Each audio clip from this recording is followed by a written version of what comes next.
আজকে আমরা এখানে যারাই এসেছি আমরা কেউ কোটিপতি না, আমরা সবাই রিক্সা চালিয়ে আমাদের জীবিকা নির্বাহ করি।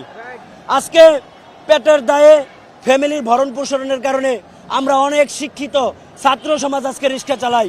লোক লজ্জার ভয় আমরা বলতে পারি না। আজকে আমরা এখানে এই যে আমার শ্রদ্ধেয় বড় ভাই, সে তিতুমির কলেজের স্টুডেন্ট, সেও রিক্সা চালায় তার পরিবার পরিচালনা করার জন্য। আমি আমিরজান কলেজের একজন স্টুডেন্ট, আমিও রিক্সা চালাই আমার এই পরিবার পরিচালনা করার জন্য। দেখেছেন কি হৃদয় বিদারক, আখমে আসু আগায়া। আসে নাই আসু, আসে নাই। আচ্ছা এডিটর সাহেব কান্দন তো আসিচ্ছে না, আপাতত আমার আপনি এনে কেন্দে দেন না।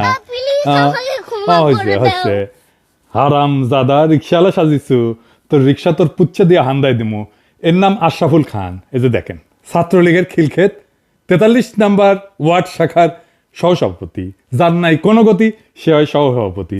এইটা সাহেব দেখানোর কাজকামগুলো দেখান না, ওই যে সহসভাপতি সেটাও দেখান না ওর আওয়ামী লীগের কাজকাম। ওই যে রিক্সাওয়ালা সাজিছে, কত বড় মিথ্যা কথা কয়। সেনাবাহিনী ওরে ধরেন, আগে রিক্সালি ঘর খায় সিধা করে দেন, আর রিক্সাওয়ালা ভাইয়েরা যার তার কথায় নামেন না রাস্তায়। সমস্যা আছে, আমরা তো আছি। কে যেন রিট করিছে ব্যাটারি চালিত রিক্সা বন্ধ করার জন্য।